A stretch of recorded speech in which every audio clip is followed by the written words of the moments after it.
아빠, 지훈 오빠랑 결혼하기로 했어요.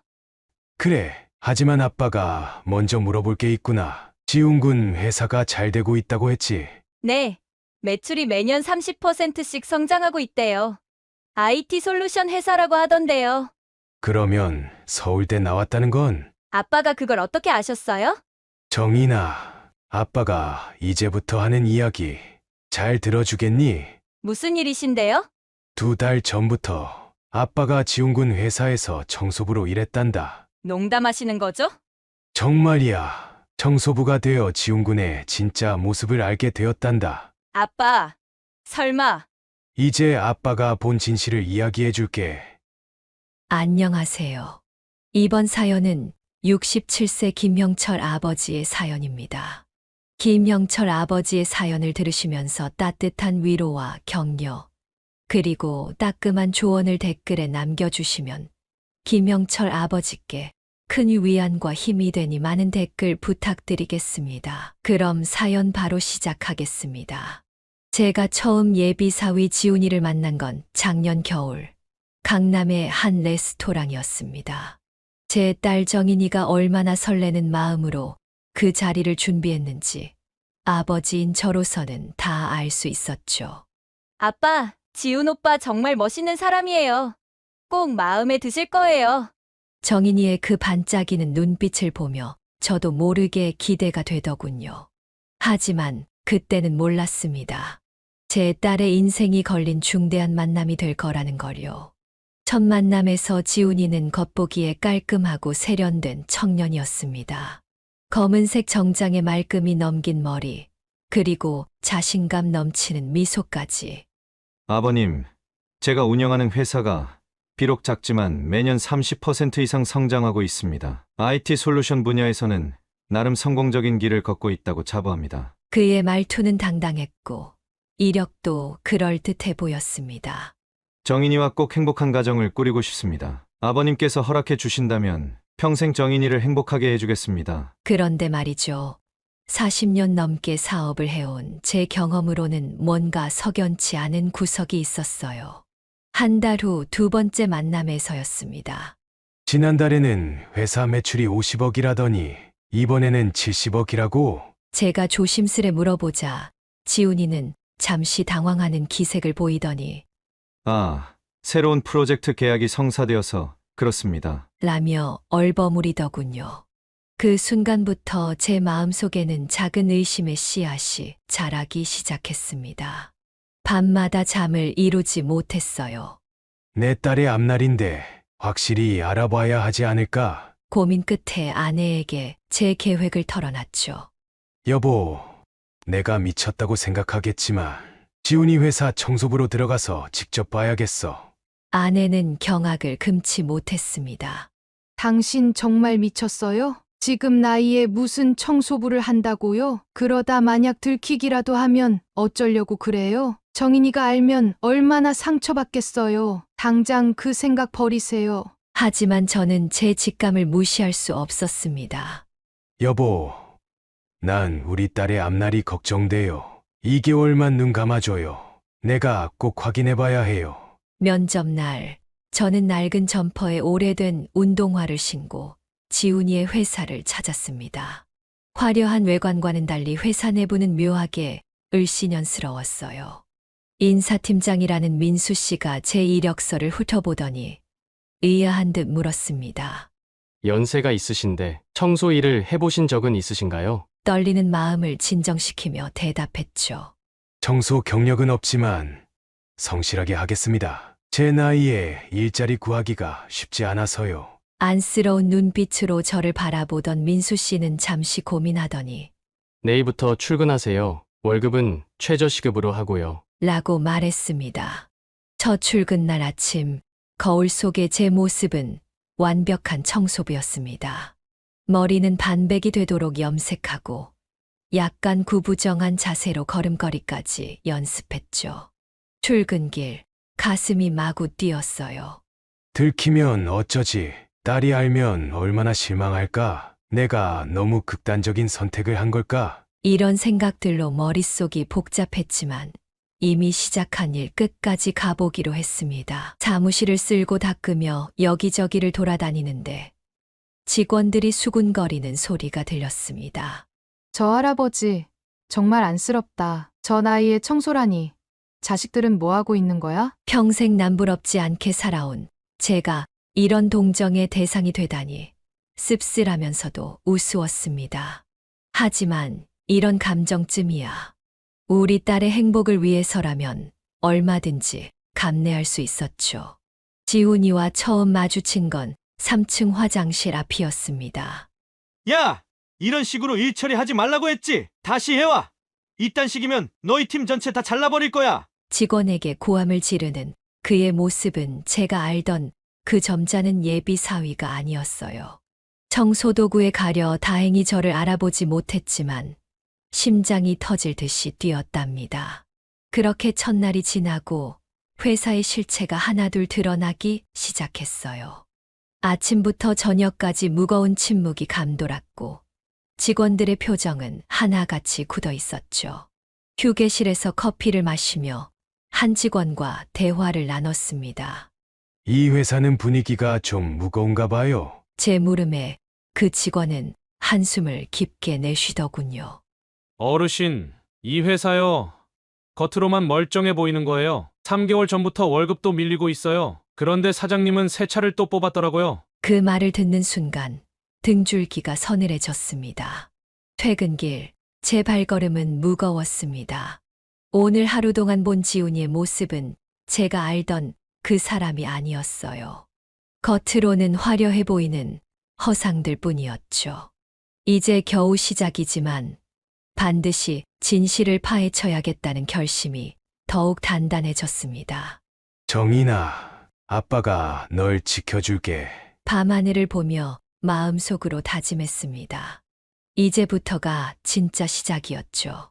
청소부로 일한 지 일주일째 되던 날이었습니다. 아침 일찍 출근해서 화장실 청소를 하고 있는데 칸막이 안에서 직원들의 대화가 들려왔어요.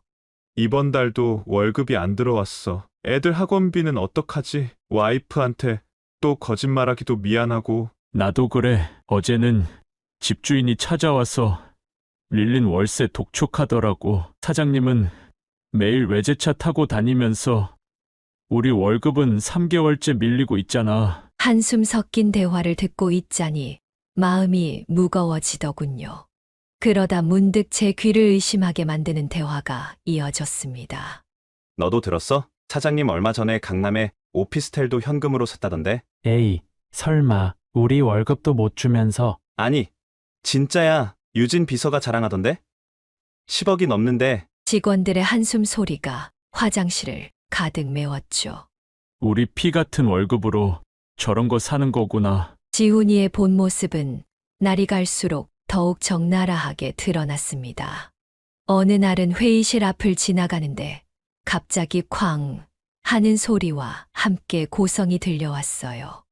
이 멍청한 것들이! 내가 뭐라고 했지? 거래처에서 컴플레인이 들어오면 너희들 다 잘라버린다고 했지? 월급이라도 받고 싶으면 제대로 해! 순간 회의실 안에 직원들이 겁에 질린 듯 조용해졌죠. 첫 만남에서 보여줬던 그 점잖 빼던 모습은 온데간데 없이 사라진 지 오래였습니다.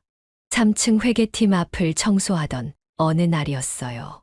과장님, 이 통장들 어떻게 관리할까요? 사장님 지시대로 페이퍼 컴퍼니 명의로 따로 관리해. 자금 흐름 절대 드러나면 안 돼. 특히 세무서 조사 나올 때 조심해야 해. 이건 분명 불법적인 자금 운용이 틀림없다고 직감했습니다. 사업을 오래 해온 제가 보기에도 심각한 탈세와 횡령의 정황이 보이더군요. 그리고 인사팀 서류를 정리하던 중에는 더 충격적인 사실을 발견했습니다. 민지 씨, 이번에도 페이퍼 컴퍼니용 직원 명단 만들어 놓으셨나요? 네. 지시하신 대로 20명 모두 준비해뒀어요. 주소지랑 주민번호는 전부 실존 인물로 맞췄고요. 4대 보험이랑 연말정산도 다 처리해야 하니까 빠진 건 없는지 다시 한번 체크해 주세요. 이게 무슨 일이란 말입니까? 가짜 직원을 만들어서 대체 무슨 짓을 하는 걸까요? 그러다 더욱 결정적인 증거는 우연히 발견했습니다. 어느 날 지훈이의 책상에 커피를 엎지르는 실수를 했어요. 급하게 닦다가 서랍이 살짝 열렸는데 거기서 서울대 졸업장이 눈에 들어온 겁니다. 그런데 이상했어요. 제가 분명히 지훈이가 93년생이라고 들었는데 졸업장의 생년월일은 91년으로 되어 있었거든요. 게다가 졸업장의 인장 위치가 어색했어요. 제가 40년 넘게 사업하면서 본 위조 서류들이 한두 개가 아닌데 이건 확실히 가짜 졸업장이었습니다. 비서실의 분위기는 또 어떻고요? 지훈이의 비서 유진 씨는 늘 최신 명품으로 치장하고 다녔어요.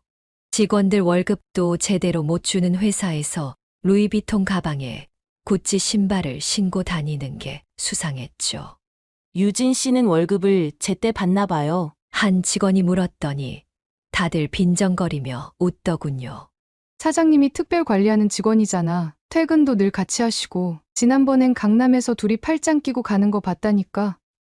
에이, 설마. 아니야, 진짜야. 그것뿐이야? 지난달에는 발리로 둘이서만 출장 갔다 왔잖아. 창고 청소를 하다가는 더 큰 충격을 받았습니다. 오래된 서류들 사이에서 거래처와 주고받은 계약서를 발견했는데 같은 날짜의 금액이 다른 두 개의 계약서가 있더군요. 하나는 5억, 또 하나는 3억. 이건 분명 이중계약서야. 차에 2억은 어디로 간 거지? 탈세와 자금 횡령의 증거를 본 순간이었죠. 어느 날은 인사팀 민수 씨가 저를 조용한 카페로 불러냈어요. 어르신, 사실 말씀드리고 싶은 게 있었어요. 민수 씨의 표정이 어두웠습니다. 여기 있는 직원들이 표정이 왜 이렇게 어둡냐고 물어보셨죠? 저희도 나가고 싶지만 다 참는 데는 이유가 있어요. 다들 밀린 월급 받아야 하니까요. 3개월치나 밀렸는데 그냥 나가면 그동안 고생한 게 물거품이 되잖아요. 근데 이것도 모자라 이제는 퇴직금까지 떼먹으려고 해요. 지난달에 나간 김 과장님도 퇴직금 못 받았거든요. 회계팀에서는 더 충격적인 이야기가 오갔습니다.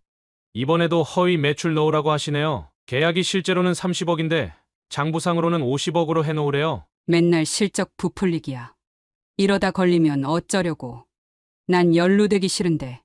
아시잖아요. 이의 제기했다간 바로 잘리는 거요. 불안해하는 직원들의 목소리가 가슴을 무겁게 했습니다.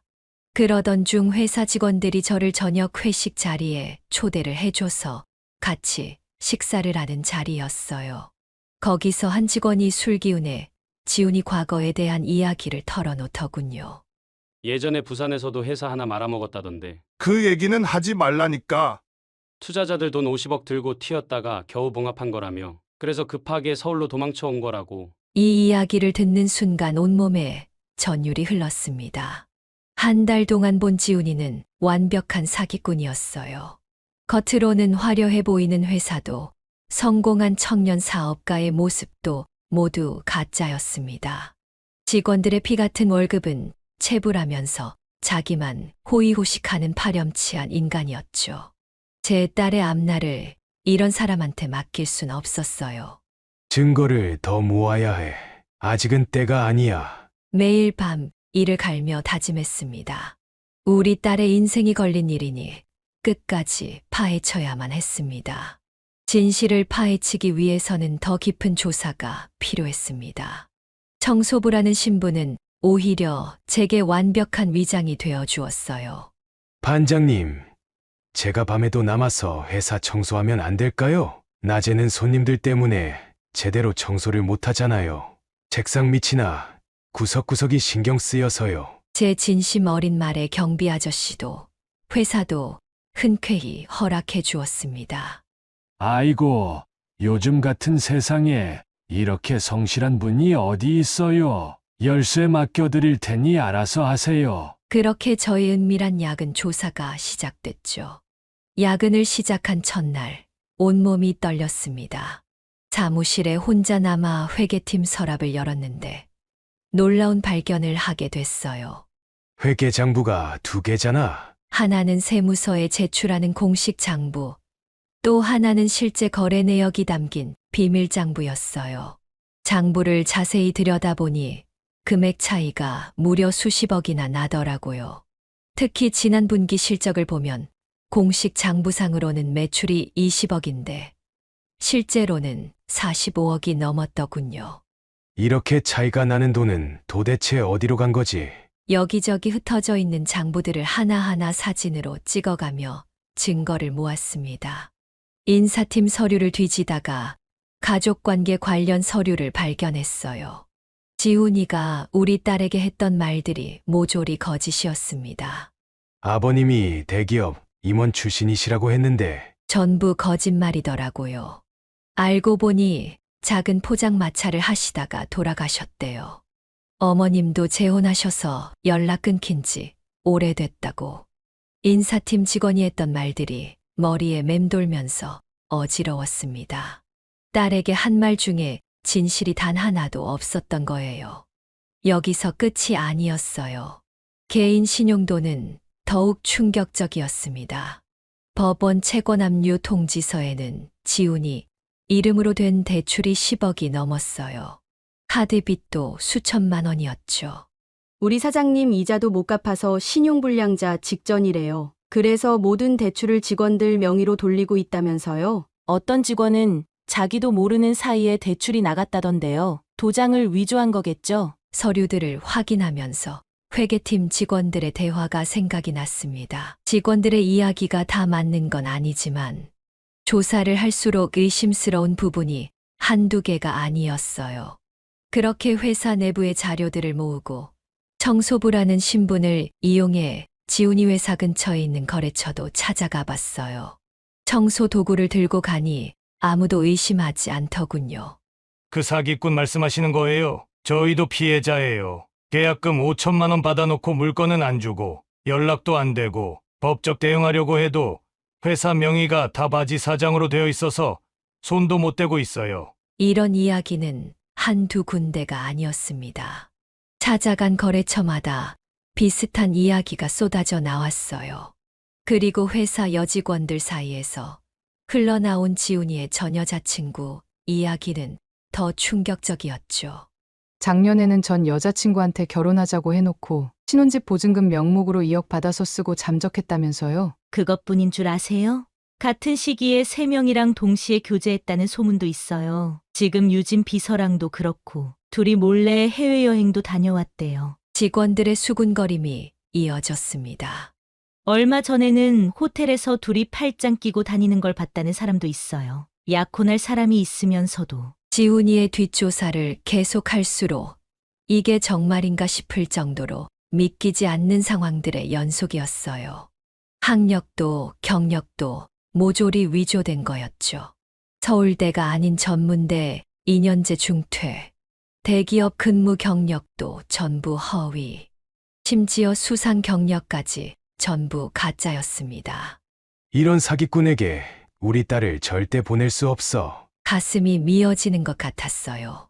그렇게 계속 청소를 하며 조심스럽게 자료들을 모으던 중 회사 자금 유용 증거는 최후의 일격이었습니다. 법인카드 내역을 보니 호텔, 고급 레스토랑, 해외여행, 직원들 월급은 못 주면서 자기 놀이비용으로 수억을 써댔더군요. 특급 호텔 숙박비만 한 달에 수백만 원, 고급 레스토랑에서 와인 한 병에 수백만 원씩 결제한 내역이 줄줄이 이어졌습니다. 그것도 모자라 회사 돈으로 정말로 강남에 오피스텔까지 샀더라고요. 명의는 동생으로 해놓고 실제로는 본인이 쓰고 있었죠. 매일 밤 증거를 수집하면서도 한편으로는 딸아이 생각에 가슴이 미어졌습니다. 특히 딸의 웨딩드레스 카탈로그를 발견했을 때는 눈물이 왈칵 쏟아졌어요. 카탈로그 귀퉁이에는 딸아이가 동그라미 쳐놓은 드레스들이 있었고 작은 글씨로 엄마랑 같이 입어볼래요. 이렇게 적혀 있더라고요. 우리 딸이 이런 사기꾼과 평생을 함께하게 할 수는 없었습니다. 이제는 더 이상 물러설 수 없었습니다. 우리 딸의 인생이 걸린 일이니까요. 한 달간의 조사로 모은 증거들, 회계장부 사본, 위조된 이력서, 각종 계약서, 거래처 피해 내역. 이제는 모든 준비가 끝났습니다. 정인아, 아빠가 널 꼭 지켜줄게. 깊은 한숨을 내쉬며 마지막 결단을 준비했습니다. 증거들을 하나하나 정리하면서 가슴이 먹먹해졌어요. 처음 지훈이를 만났을 때가 떠올랐습니다. 아버님, 제가 정인이와 평생 행복하게 살겠습니다. 그때 한 그 말이 얼마나 뻔뻔한 거짓말이었는지. 이제는 모든 게 명확해졌어요. 이건 단순한 사업 실패가 아닌 철저히 계획된 사기였습니다. 이제 남은 건 우리 가족과 마주할 시간. 특히 사랑하는 내 딸과 마주할 그 순간뿐이었죠. 모든 것이 순조로워 보였지만 위기는 갑자기 찾아왔습니다. 한 달 반쯤 지났을 때였어요. 복사실에서 회계 자료를 촬영하고 있는데 갑자기 누군가의 발소리가 들렸습니다. 순간 심장이 멎는 것 같았어요. 허겁지겁 청소도구를 챙기고 있는데 지훈이의 목소리가 들려왔죠. 이 시간에도 청소하시나요? 그의 눈빛이 날카로웠습니다. 네, 구석구석 깨끗이 하려면 시간이 더 필요해서요. 떨리는 목소리로 대답하는데 등에서는 식은땀이 흘렀습니다. 아, 그렇군요. 근데 복사기 근처는 왜 청소하시나요? 순간 말문이 막혔어요. 복사기 주변도 먼지가 많아서요. 그날 이후로 지훈이의 시선이 달라졌어요. 복도에서 마주칠 때마다 저를 유심히 관찰하는 게 느껴졌죠. 그 청소 아저씨, 뭔가 이상하지 않아? 말투나 행동이 보통 청소부 같지가 않아. 비서실을 지나가다 들은 그의 말에 온몸이 굳어버렸습니다. 예전처럼 자유롭게 자료를 살펴볼 수도 없게 됐죠. 매 순간이 벼랑 끝에 선 것 같은 긴장의 연속이었어요. 직원들의 태도도 미묘하게 변했습니다. 전에는 친근하게 대해주던 회계팀 직원들이 갑자기 경계하기 시작했어요. 아저씨, 혹시 서류 정리하실 때 뭐 보신 거 있으세요? 청소하시면서 특별히 신경 쓰시는 곳이 있으신가요? 이런 질문을 던지는 날이면 그날은 아무것도 하지 못하고 돌아와야 했습니다. 혹시 다른 회사에서도 청소일 하셨어요? 이런 질문들이 하나둘씩 늘어날 때마다 제 가슴은 방망이질 쳤죠. 가장 아찔했던 건 조사 자료가 든 가방을 잃어버릴 뻔한 순간이었어요. 청소도구 가방에 숨겨둔 USB와 메모들. 어느 날 그 가방을 화장실에 두고 왔다는 걸 퇴근 시간에 깨달았습니다. 숨이 멎는 것 같았죠. 가방이 없어졌다면 모든 게 끝이야. 온몸에 식은땀이 흘렀습니다. 떨리는 다리로 다시 회사로 달려갔죠.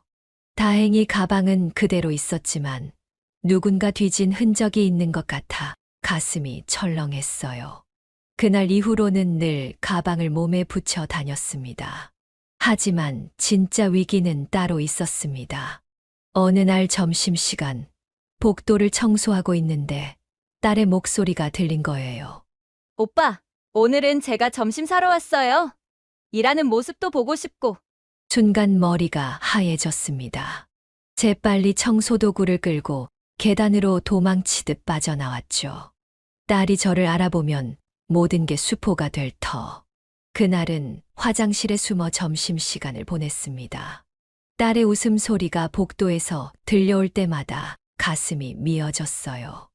그리고 어느 날은 지훈이와 정면으로 마주칠 뻔한 순간도 있었어요. 회의실 청소를 하다가 중요한 서류를 발견했는데 바로 그때 그가 돌아오는 발소리가 들렸죠. 창문 없는 회의실. 숨을 곳이라곤 커튼 뒤밖에 없었습니다. 이제 끝이구나. 심장이 터질 것 같은 10분을 커튼 뒤에서 버텼어요. 이상하네. 내가 분명히 서류를 여기 뒀는데. 그의 중얼거림을 들으며 식은땀을 흘렸죠. 다행히 그는 서류를 찾지 못한 채 전화 통화를 하며 나갔습니다. 그래. 내일 계약금 받으면 바로 빼돌릴 거야. 이번에도 문제 없어. 중요한 대화를 엿듣게 됐지만 그 순간만큼은 안도의 한숨을 쉬었어요. 중요 증거를 확보할 때마다 위험한 순간들이 있었습니다. 특히 법인카드 내역을 촬영할 때였어요. 한밤중에 경비원이 순찰을 도는 바람에 캐비닛 밑에 숨어 있었던 적도 있었죠. 여기 왜 불이 켜져 있는 거야? 발소리가 점점 가까워지는데 숨조차 제대로 쉴 수 없었습니다. 다행히 경비원은 불만 끄고 갔지만 그날 밤 제 심장은 쉴 새 없이 뛰었어요. 가장 불안했던 건 CCTV였어요. 늦은 밤 서류를 살피다가 문득 천장에 카메라와 눈이 마주쳤을 때 온몸에 전율이 흘렀습니다.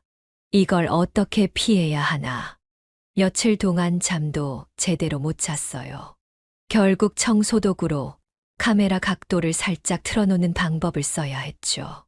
매일 밤 청소하다가 실수로 건드린 것처럼 보이게 하는 게 또 다른 업무가 됐습니다. 특히 유진 비서의 접근이 가장 신경 쓰였습니다.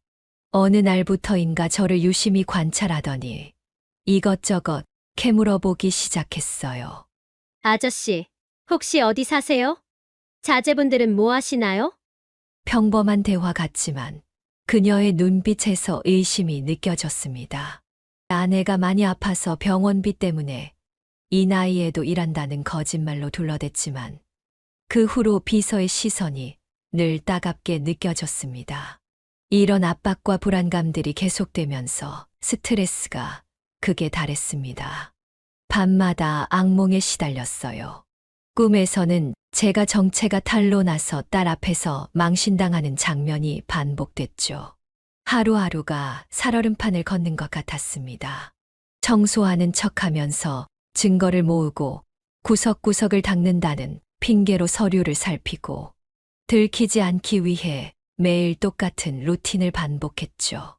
오늘도 야근하시나요? 경비 아저씨의 말에 네. 구석구석 신경 써서 청소해야죠. 라고 대답하면서도 속으로는 식은땀이 흘렀습니다. 매일 밤 퇴근할 때마다 오늘도 무사히 넘어갔구나. 하는 안도감이 밀려왔어요. 모든 순간이 위기였지만 딸아이를 생각하면 물러설 수 없었어요. 이제 와서 포기할 수는 없어. 끝까지 해내야 해. 매일 밤 이를 갈며 버텼습니다. 충분한 증거가 모이기까지. 조금만 더 참자. 곧 모든 게 끝난다. 하지만 가장 큰 위기는 아직 오지 않았다는 걸. 그땐 몰랐습니다. 드디어 모든 증거가 확보됐습니다. 2달간의 위장 청소부 생활을 마치고 저는 아내와 함께 딸아이를 집으로 불렀어요. 정인아, 오늘은 꼭 집에 들러라. 아빠가 너한테 꼭 할 말이 있어. 전화기 너머로 들리는 딸의 밝은 목소리가 가슴을 아프게 했습니다. 네, 아빠 웨딩드레스 고른 것도 보여드릴게요. 이번에 본 게 진짜 예쁜데 아빠가 보시면 놀라실 거예요. 아내와 마주 앉아 딸을 기다리는 시간이 너무나 길게 느껴졌어요. 여보, 정말 이러는 게 맞을까요? 우리 딸이 얼마나 상처받을지. 아내의 떨리는 목소리에 저도 마음이 무거웠습니다. 2달 동안 고생한 게 헛되지 않게 이제는 끝내야 해요. 평생 후회할 결혼은 막아야죠. 아내의 손을 꼭 잡았죠. 현관문이 열리고 딸아이가 들어왔습니다. 아빠, 엄마, 제가 웨딩드레스 사진 가져왔어요. 이거 보세요. 너무 예쁘죠? 밝게 웃는 딸의 모습에 가슴이 미어졌어요. 하지만 이제는 모든 걸 털어놓아야 할 때였습니다. 정인아, 아빠가 너한테 고백할 게 있어. 떨리는 목소리로 제가 2달간 청소부로 일한 이야기를 시작했어요. 아빠가 오빠 회사 청소부를 하셨다고요? 왜요? 무슨 말 하는지 도저히 모르겠어요. 딸의 표정이 점점 어두워졌습니다. 하나씩 증거를 보여주기 시작했어요. 먼저 위조된 학력 서류였습니다. 서울대 졸업장은 위조된 거였어. 실제로는 2년제 대학도 졸업하지 못했단다. 딸의 얼굴이 하얗게 질렸어요. 이어서 회계장부를 보여줬습니다. 여기 봐라. 직원들 월급은 3개월째 체불하면서 자기 유흥비로 수천만 원을 썼어. 이건 호텔 숙박비, 이건 고급 레스토랑. 그리고 마지막으로 지훈이와 비서 유진의 사진을 내밀었죠. 호텔 로비에서 찍힌 다정한 모습. 딸은 그 자리에 주저앉고 말았어요. 거짓말이에요. 이건 다 거짓말이에요. 오빠가 이럴 리가 없어요. 딸의 오열이 집안을 가득 채웠습니다. 지난주에도 결혼식장 보러 갔는데 어떻게 이럴 수가 있어요? 저는 딸을 끌어안았어요. 아빠가 미안해. 하지만 이게 다 사실이야. 내가 평생 후회할 일은 막아야 했어. 아내도 곁에서 딸의 등을 쓰다듬었지만 딸의 울음은 쉽게 멈추지 않았습니다. 엄마도 알고 계셨어요?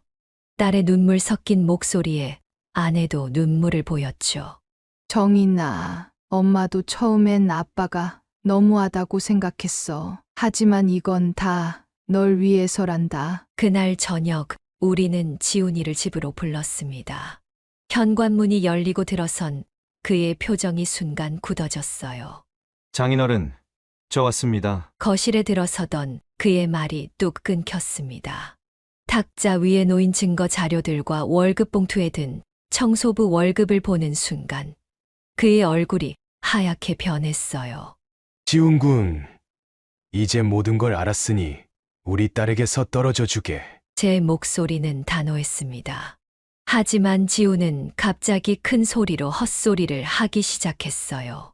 무슨 말씀이세요? 제 뒷조사 하신 거예요? 이런 쓰레기 같은 증거로 저를 협박하시려고요? 이게 다 무슨 개소리야? 순간 제 속에서도 화가 치밀어 올랐지만 침착하게 대응했습니다. 지훈군, 진정하고 이야기하세. 자네도 알잖나. 이 모든 게 사실이라는 걸. 하지만 지훈은 더욱 거칠어졌어요. 닥치세요. 당신들이 뭔데 감히 날 판단해. 내가 얼마나 큰 인맥이 있는 줄 알아? 검찰에도 경찰에도 다 선배들이 있어. 이거 다 유포하면 명예훼손으로 가만 안 둬. 당신들 다 망하는 거야. 지훈의 고성이 집안을 울렸습니다. 그러더니 갑자기 정인이를 향해 돌아섰어요. 야, 너도 이런 거짓말을 믿냐? 내가 널 위해 얼마나 노력했는데 내가 감히 날 의심해? 그때 정인이가 일어섰습니다. 2시간의 오열 끝에 겨우 진정한 딸은 지훈이에게 직접 헤어지자고 이야기했습니다. 오빠, 아니, 지훈 씨, 이제 끝내요. 다시는 연락하지 마세요. 당신이 한 모든 말이 거짓이었다는 걸 이제 알았으니까요. 딸의 목소리는 떨렸지만 단호했습니다. 뭐라고?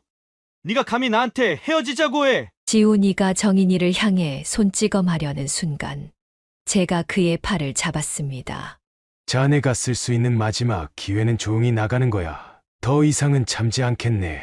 그리고 우리 딸을 향해 폭력을 쓰려고 하다니 이제야 자네 본색이 드러났구만. 제 차가운 목소리에 지훈이가 움찔했습니다. 웃기시네. 당신이 뭔데? 이딴 개 같은 집구석 다 망하는 꼴 보고 싶어? 당신의 가족 다 망하는 꼴 볼 거라고. 정인이 너도 두고 봐. 내가 어떻게 하나? 문을 쾅 닫고 나가는 지훈의 마지막 고성이었죠. 그날 밤 우리 가족은 오랜만에 하나가 되어 이야기를 나눴어요. 아빠, 미안해요. 그동안 얼마나 힘드셨어요. 청소부로 일하시면서. 딸의 눈물 섞인 사과에 가슴이 미어졌습니다. 아니야. 아빠가 미안해. 이렇게라도 알게 돼서 다행이야. 내가 평생 저런 사람이랑 살았다면 아빠가 얼마나 가슴 아팠겠니?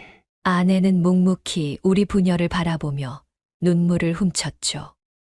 여보, 고마워요.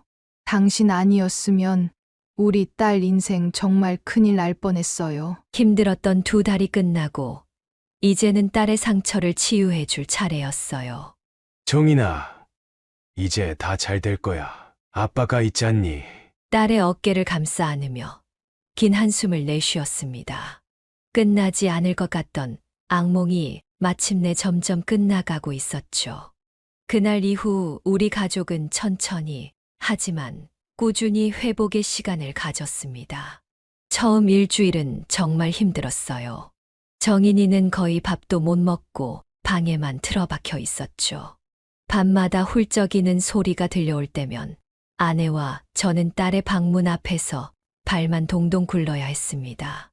다들 결혼한다고 축하해줬는데 이제 어떻게 얼굴을 봐요? 문틈으로 새어나오는 딸의 흐느낌에 가슴이 미어졌어요. 매일 아침 정인이의 방 앞에 밥을 놓아두면서도 거의 손도 대지 않은 채 돌아오는 식판을 볼 때마다 눈물이 났습니다. 아내는 며칠 동안 계속 딸의 방을 들락거렸어요. 정인아, 엄마 좀 들어가도 될까? 처음에는 대답도 없던 딸이 조금씩 문을 열기 시작했죠. 엄마, 난 이제 어떻게 해야 해요? 아내는 밤새 딸을 안고 울었다고 합니다. 때로는 그렇게 함께 아파하는 것도 필요했나 봅니다. 3주가 지났을 즈음 드디어 변화가 찾아왔어요. 어느 아침 정인이가 먼저 저를 찾아온 겁니다.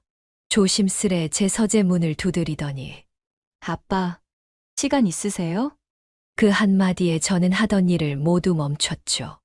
아빠, 그동안 제가 얼마나 어리석었는지 몰라요.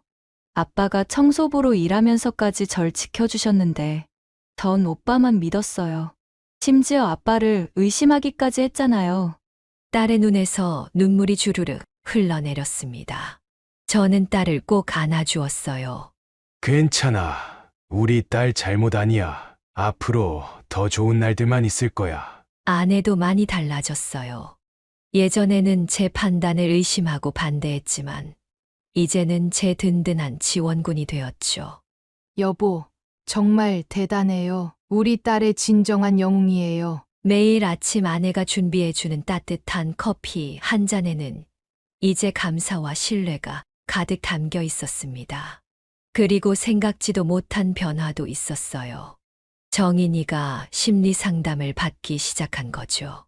아빠, 상담 선생님이 그러시는데 제가 겪은 일을 부끄러워할 필요가 없대요. 오히려 이런 경험이 저를 더 강하게 만들어준대요. 상담을 다녀올 때마다 딸의 표정이 밝아지는 게 보였습니다. 한 달이 지났을 무렵 뜻밖의 소식들이 들려오기 시작했어요. 지훈이의 회사가 직원들의 집단 신고로 세무조사를 받게 된 거죠. 회사 자금 다 빼돌리고 잠적했다더라.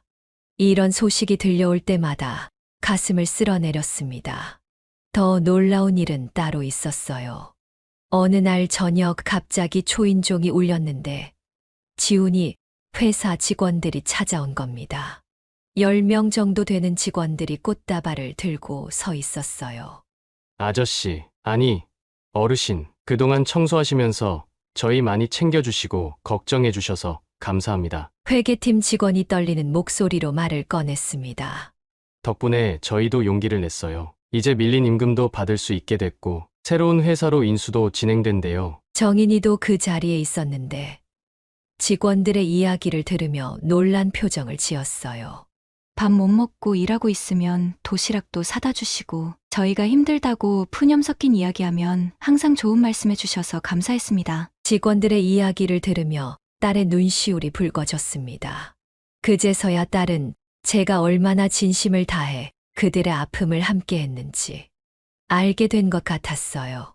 그리고 딸의 변화는 거기서 그치지 않았어요. 어느 날은 진지한 표정으로 저를 찾아왔습니다. 아빠, 저 이번에 프랑스 요리 학원 다니기 시작했어요. 언제부터인가 요리가 제 마음을 치유해 주더라고요. 재료를 다듬고 음식을 만들면서 제 상처도 조금씩 아물어가는 것 같아요. 처음에는 단순한 취미로 시작했던 요리였는데 점점 딸의 열정이 커져갔어요. 그리고 저 프랑스 유학을 생각하고 있어요. 파티시에가 되고 싶어요.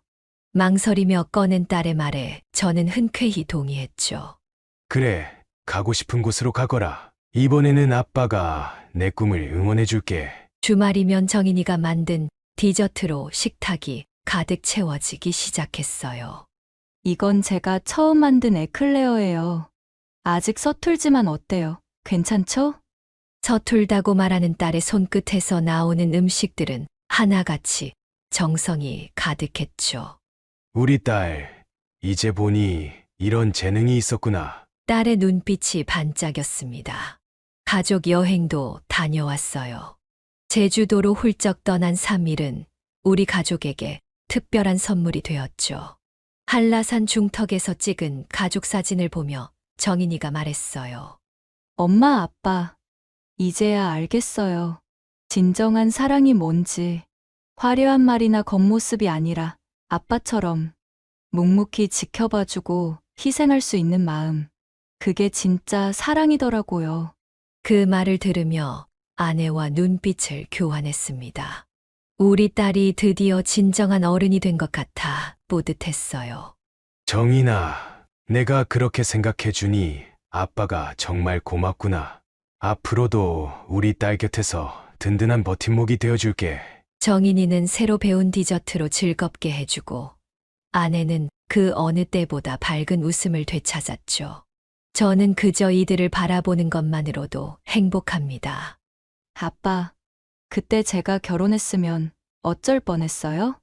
문득 정인이가 물었어요. 아마도 평생 후회했겠지. 하지만 이제 그런 걱정은 하지 마. 내가 앞으로 만날 사람은 분명 진심으로 널 사랑할 거야. 딸의 어깨를 토닥이며 대답했습니다. 그리고 마침 정인이의 파리 유학이 결정됐어요. 내년 봄이면 떠난다고 합니다. 이번에는 제가 선택한 길이에요. 자신 있어요.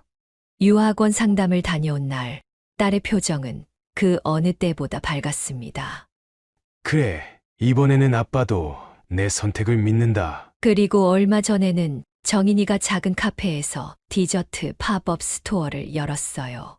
첫 손님으로 찾아간 저희 부부를 보며 딸이 환하게 웃었죠. 이제 제가 아빠, 엄마의 자랑스러운 딸이 될게요. 지켜봐 주세요. 그 순간 저는 알았습니다. 우리 딸이 이제 정말 행복해졌다는 걸. 저는 이제 깨달았습니다. 인생에는 때로 고통스러운 진실이 필요하다는 것을. 그리고 그 진실을 마주할 용기가 있다면 반드시 더 큰 행복이 기다리고 있다는 것도요. 우리 가족의 새로운 이야기는 이제 막 시작되었습니다. 앞으로 정인이가 만들어갈 달콤한 인생을 저는 묵묵히 그리고 자랑스럽게 지켜볼 생각입니다. 아빠, 감사해요. 제 인생의 가장 큰 위기에서 절 구해주셔서. 이제 우리 가족은 더 이상 두렵지 않습니다. 서로를 향한 믿음과 사랑이 있기에 어떤 어려움도 이겨낼 수 있습니다. 여기까지 김형철 아버지의 사연이었습니다. 여러분은 어떻게 들으셨나요? 결혼이란 단순히 두 사람의 결합이 아닙니다. 한 가정의 인생이 걸린 중대한 선택이죠. 사연의 주인공처럼 자녀들의 선택이라고 모두 존중할 것이 아니라 때로는 부모가 적극적으로 나서서 확인하고 살펴봐야 할 때도 있는 것 같아요. 그리고 상대방의 겉모습이나 달콤한 말에 현혹되지 마세요. 그 사람의 일상과 주변 사람들을 대하는 태도를 살펴보세요. 진정한 인품은 그런 곳에서 드러나기 마련입니다. 마지막으로 사연자의 딸처럼 상처받은 분들께 말씀드리고 싶습니다. 이것은 끝이 아닙니다. 오히려 새로운 시작이 될 수 있어요. 사연자의 딸이 그랬듯이 더 나은 미래를 향해 한 걸음씩 나아가시기 바랍니다. 여러분의 인생에 진실된 사랑만이 가득하기를 바랍니다. 구독과 좋아요, 알림 설정하시면 올라오는 사연을 빠르게 받아보실 수 있습니다. 그럼 다음 사연으로 찾아뵙겠습니다. 고맙습니다.